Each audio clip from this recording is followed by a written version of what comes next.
Drama abounded when the F1 circus went to Italy in 1991 because of a certain young German.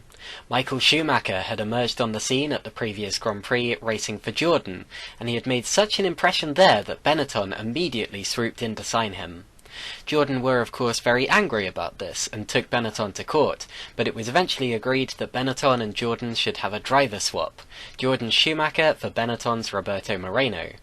It was under these controversial circumstances that Michael Schumacher found himself racing for the team who would eventually take him to 2 world championships, and poor Roberto's F1 career would never recover.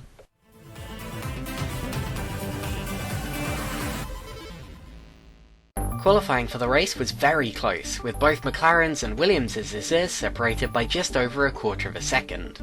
Championship leader Ayrton Senna took pole ahead of his main rival Nigel Mansell, and their respective number 2s Berger and Patrese were 3rd and 4th.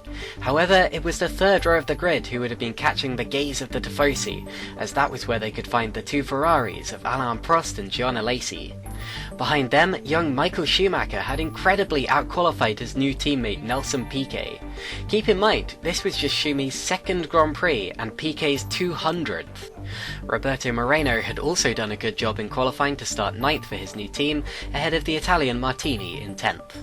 Amazingly, there were actually 12 Italians in F1 at this time, with those being Patrese in 4th, Martini in 10th, Capelli 12th, Modena 13th, De Cesaris 14th, Pirro 16th, Morbidelli 17th and Larini 23rd, and failing to qualify were Barbazza, Tarquini, Caffi and even the great Michele Alboreto, who would later have a corner named after him at this very track. Before the race got underway, there was a strange scene with rookie Mika Hakkinen parking his Lotus too far back on the grid for some reason, but the race went ahead nonetheless. Senna got the best start and covered off Mansell, but Berger was unable to get involved with the front row and stayed 3rd. Back in those days, the dreaded first chicane was actually 2 chicanes back to back, but amazingly the whole field got through with no contact on this occasion. At the end of the first lap, the order was Senna, Mansell, Berger, Patrese and Alesi, who had got past Prost for 5th.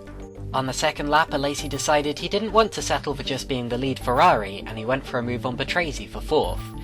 As you can see, this didn't quite go to plan, as he skipped through the gravel and lost the place. He was forced to pit at the end of the lap for a new nose, much to the surprise of Ferrari, who weren't ready for him. Oh no, and that's Roberto Moreno also visiting the gravel trap and in fact retiring thanks to broken suspension.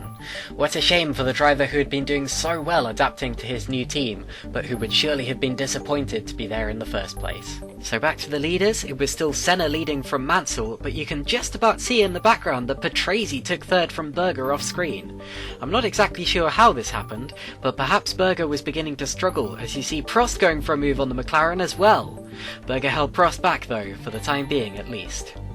One thing I do find interesting is that at this stage it seemed to be advantage Williams rather than McLaren. Mansell was clearly closing back up on Senna, and Patrese now looked like he could get in the fight too. Meanwhile, the fight was over for Pierluigi Martini, who spun off the road and just narrowly dug into the gravel, just enough to beach his car in place.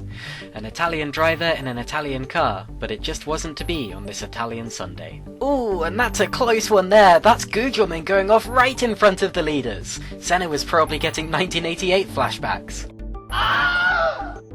Oh, and that's Eric putting the burn in Bernard. Toasty. Now here's one thing you don't often see, Nigel Mansell voluntarily waving Patrese through on the straight. Perhaps he thought Patrese would have a better chance of passing Senna than him, so he played the team game. By the way, look how close they're sticking to Senna here. The top 3 were really breaking away at this point, but the lead was not safe at all.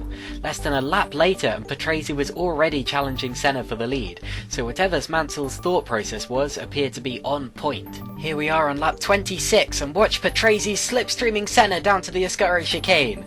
This time there would be no holding him back, and through went Patrese, hoping to be the first Italian winner of the Italian Grand Prix since 1966.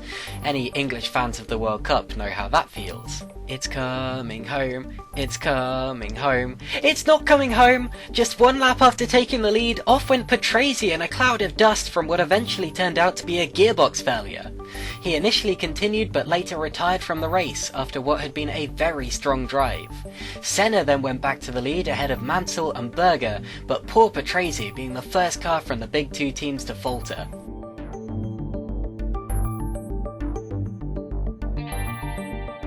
One lap later, Mansell is all over Senna. He looks one way, he looks the other, and oh, that was very close. Remember, Mansell may not have been Prost, but he still had quite a fearsome rivalry with Senna.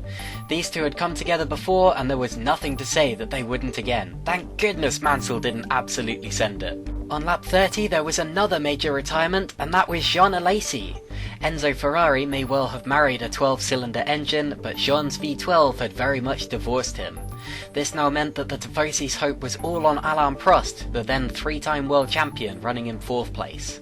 Welcome one and all to the 1991 Tug of War Championship between Gianni Morbidelli's front right tyre changer and his car. Looks like the mechanic eventually won, but it was a tough fight. Gianni had been running up in 9th place in this race, but dropped outside of the top 10 as a result of this slow stop. Back to the battle for the lead, and Mansell goes past Senna in an almost identical move to the one that Patrese pulled. In a race where both cars were trying to get to the end without pitting, the Williams seemed to have just preserved its tyres a little bit better, and Mansell was using that to his advantage. By the way, if you think you saw a car expiring in the background, you did. That was Stefano Modena, who I'm sure raced back to be with his family after this, since he actually became a father on the morning of this race. Both of the Tyrrells were now out, as Satoru Nakajima had retired early with throttle issues. Anyway, as you can see, Senna decided to pit for tyres, knowing that was the only way for him to get the life back in his car. It was a very quick stop from McLaren, but he still dropped behind Prost, Berger and Schumacher, with Prost having passed Berger off screen. Talking of off-screen, the TV directors didn't pick up on Senna repassing Schumacher or Berger, but at least they caught this move that put Senna back up to 2nd ahead of his old rival Prost. Unfortunately for him, Mansell was long gone by this point, and catching him would be a bridge too far. By the way, we've spoken a lot about the top 5, but points of course went down to 6th place, so we really should pay attention to that too. This is Nelson Piquet passing Andrea de Cesaris for that all-important P6, but he was still behind his rookie teammate Schumacher. So at the end of the day, it was Nigel Mansell who came home to win by 16 seconds, bringing the championship fight back to within 2 race wins. Senna was 2nd, having fought back from 5th, Prost was 3rd, Berger was 4th, and then 5th was Michael Schumacher, getting his first points in just his 2nd Grand Prix. He was followed home sheepishly by his veteran teammate Piquet, who could only bag a single point. The top 10 was rounded out by 4 Italians, with those being Andrea de Cesaris, Ivan Capelli, Gianni Morbidelli and Emanuele Pirro, and 16 cars were classified in total. Guys, before I give this race a score, I want to let you know that I have a Daily Motion channel where I upload all the videos that get taken down from YouTube by the pesky FOM bots. While I accept that FOM owns the rights to the race footage I use, I believe that all of my videos fall under fair use due to the high levels of parody, commentary and review, and I always encourage people to watch Formula 1 live in order to better appreciate this great sport. Sadly, this isn't always enough.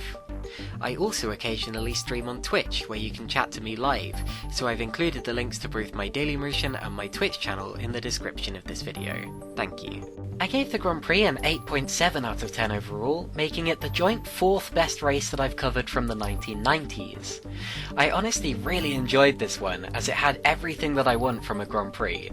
Multiple lead changes, historical significance, good clean racing, and the top 7 cars were separated by under a minute. That was almost unheard of in the 1990s.